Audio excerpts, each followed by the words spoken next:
లోకేష్ అనే వ్యక్తి విద్యాశాఖ మంత్రిగా అయిన తర్వాత విద్యాశాఖ పూర్తిగా మిథ్యాశాఖగా మారిపోయింది. తల్లికి వందనం అనే పథకం తల్లికి సందేహం అని మారిపోయింది. విద్యాశాఖ వలసల శాఖగా మారింది. నాడు నేడు మూసే నేడు అనే కార్యక్రమంగా మారిపోయింది. గోరు ముద్ద ఘోరమైన ముద్దుగా మారిపోయింది. ఇటువంటి పరిస్థితుల్లో ఉంటే చంద్రబాబు నాయుడు గారేమో 1,10,000 మంది విద్యార్థులు ప్రైవేటు బడుల్లో నుంచి ప్రభుత్వ బడుల్లోకి వచ్చి చేశారు అని చెప్పాడు. అసలు ఏందయ్యా చంద్రబాబు నాయుడు చెప్తుంది నిజమా కాదా అని ఒకసారి ఆలోచన చేద్దాం అనుకొని మొన్న జూలై 17వ తేదీన ఈ రిపోర్ట్ వచ్చింది. Unified district information system for education plus UDISC అని రిపోర్టు. భారతదేశంలో చదివేటువంటి విద్యార్థుల యొక్క డేటా మొత్తం సెంట్రలైజ్డ్గా ఉంటూ కేంద్ర ప్రభుత్వం నడుపుతున్నటువంటి ఒక ప్రత్యేకమైనటువంటి ప్రోగ్రాంకు సంబంధించి ఈ UDISI రిపోర్ట్ కనబడుతుంది. అసలు నిజానికి చంద్రబాబు నాయుడు గారు చెప్తున్న దాంట్లో నిజమెంత? అసలు నారా లోకేష్కి సరిగ్గా మార్కులు పడుతున్నాయా లేదా? అసలు ప్రభుత్వ విద్యార్థులు ఎంతమంది ఉన్నారు, ప్రైవేటు స్కూల్లో ఎన్ని విద్యార్థులు ఉన్నాయో ఒకసారి లెక్కలు చూద్దాం. అసలు జగన్మోహన్ రెడ్డి గారి పరిపాలనకి చంద్రబాబు నాయుడు గారి పరిపాలనకి నక్కకి నాగలోకానికి ఉన్నంత తేడా ఉంది. అసలు జగన్మోహన్ రెడ్డి గారి దాంట్లో ఎంతమంది విద్యార్థులు ఉన్నారు, చంద్రబాబు నాయుడు గారు చెబుతున్నట్లు ఆ విద్యార్థులు పెరిగారా తరిగారా ఒకసారి చూద్దాం. జగన్మోహన్ రెడ్డి గారు ముఖ్యమంత్రిగా ఉన్నప్పుడు చివరి విద్యా సంవత్సరం అంటే 2023-24లో ప్రభుత్వ పాఠశాలలో ఉన్నటువంటి విద్యార్థుల సంఖ్య 40,50,116 మంది. 2 ఏళ్ళు అయిపోయినాయి. శ్రీమన్ నారా లోకేష్ బాబు డూప్లికేట్ ముఖ్యమంత్రి అయ్యాడు. ఈయన హయాంలో ఎంతమంది ఉన్నారని చూద్దాం. ఎంతమంది ఉన్నారు తెలుసా? 34,93,450. ఓడి అమ్మ బడవా. చంద్రబాబు నాయుడు గారు ఏం చెప్తున్నాడు చూడండి తమ్ముళ్ళు, 1,10,000 మంది విద్యార్థులు పెరిగారు అంటున్నాడు. కేంద్ర ప్రభుత్వం ప్రతిష్టాత్మకంగా రిలీజ్ చేసినటువంటి ఈ రిపోర్ట్లోనేమో 5,56,666 మంది విద్యార్థులు ప్రభుత్వ పాఠశాలల నుండి వలస వెళ్ళిపోయారు. అంటే 13% పడిపోయారు. ఇది స్పష్టంగా మనకు కనబడుతున్నటువంటి లెక్క. సరే, ప్రైవేటు పాఠశాల గురించి ఆలోచిద్దాం. అంటే దాదాపుగా కార్పొరేట్ స్కూళ్లకు వత్తాసు పలికేటువంటి నారా లోకేష్ గారి హయాంలో అసలుకి ప్రైవేటు పాఠశాలలో విద్యార్థులు ఎట్లున్నారో చూద్దాం.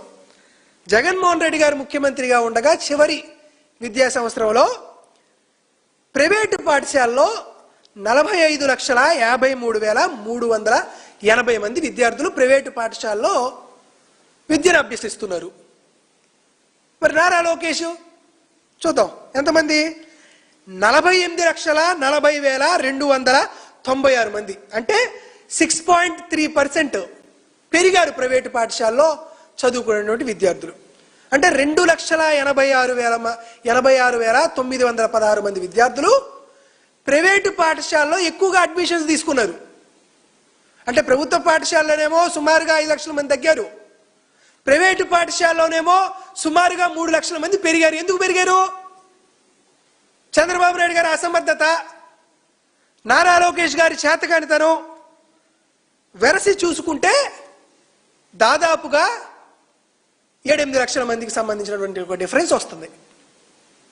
ఎందుకు ప్రభుత్వ పాఠశాలలో విద్యార్థులు జాయినింగ్ చేయట్లా, ప్రైవేటు పాఠశాల వైపు ఎందుకు పోతున్నారు?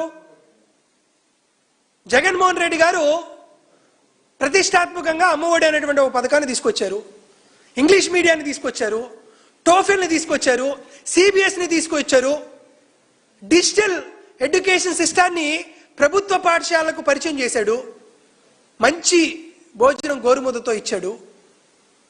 నాడు నేడు పథకం ద్వారా ప్రభుత్వ పాఠశాలని ప్రైవేటు పాఠశాలకు ధీటుగా తీసుకొచ్చేటువంటి కార్యక్రమం చేశాడు. కానీ నారా లోకేష్ ఏం చేశాడు?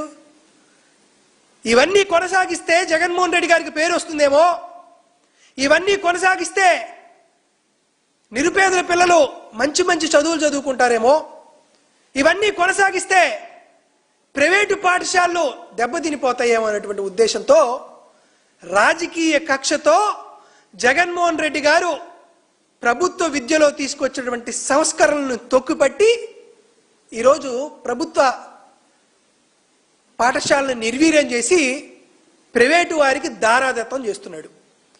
ఇంత నిస్సుగ్గుగా, ఇంత నిర్లజ్జగా చంద్రబాబు నాయుడు గారి కూటమి ప్రభుత్వం దారుణంగా పనితీరు కనపడుతుంటే ఏమాత్రం సందేహం లేకుండా చంద్రబాబు నాయుడు గారు ఉల్టా ఏం చెప్తున్నాడు?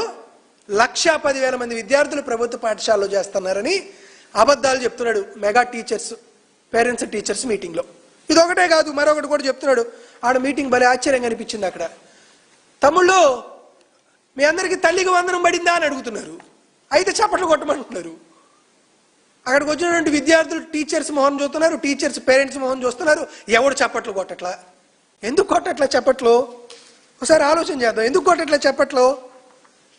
జగన్మోహన్ రెడ్డి గారు అమ్మ ఒడి అనేటువంటి ఒక కార్యక్రమాన్ని తీసుకొచ్చి భారతదేశంలోనే ఒక విప్లవాత్మకమైన మార్పులకు శ్రీకారం చుడితే చంద్రబాబు నాయుడు గారు ఎన్నికల టైంలో ఏం చెప్పాడు?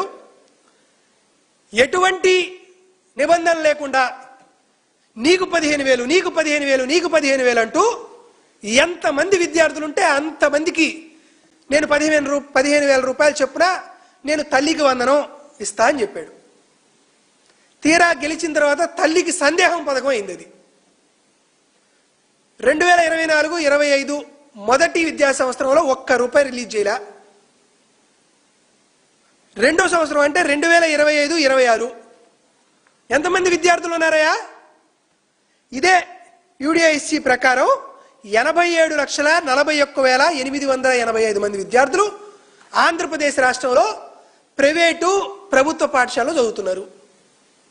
చంద్రబాబు నాయుడు గారు ఇచ్చినటువంటి హామీ మేరకు ఏం చేయాలి? 87,41,885 మందికి 15,000 రూపాయల చొప్పున 13,112 కోట్ల రూపాయలు కేటాయిస్తే ఆయన ఇచ్చినటువంటి హామీ నెరవేరుద్ది. కానీ చంద్రబాబు నాయుడు గారు అటు చేయలే. చేస్తే చంద్రబాబు నాయుడు గారు ఎందుకు అవుతాడు? పొడిస్తే చంద్రబాబు నాయుడు అవుతాడు. అలానే పొడిచాడు. మొదటి సంవత్సరం పొడిచాడు, మొత్తం 87 లక్షల మందికి వెనక నుంచి పొడిచాడు, ₹1 ఇవ్వాల. రెండవ సంవత్సరం అంటే 2025-26 జీవో నెంబర్ 27 తీసుకొచ్చి 13,112 కోట్ల రూపాయలు ఇవ్వాల్సింది పోయి 10,090 కోట్ల రూపాయలకి అడ్మినిస్ట్రేటివ్ శాంక్షన్ ఇచ్చాడు. సరే, మన కర్మ, చంద్రబాబు నాయుడు ముఖ్యమంత్రి అయ్యాడు.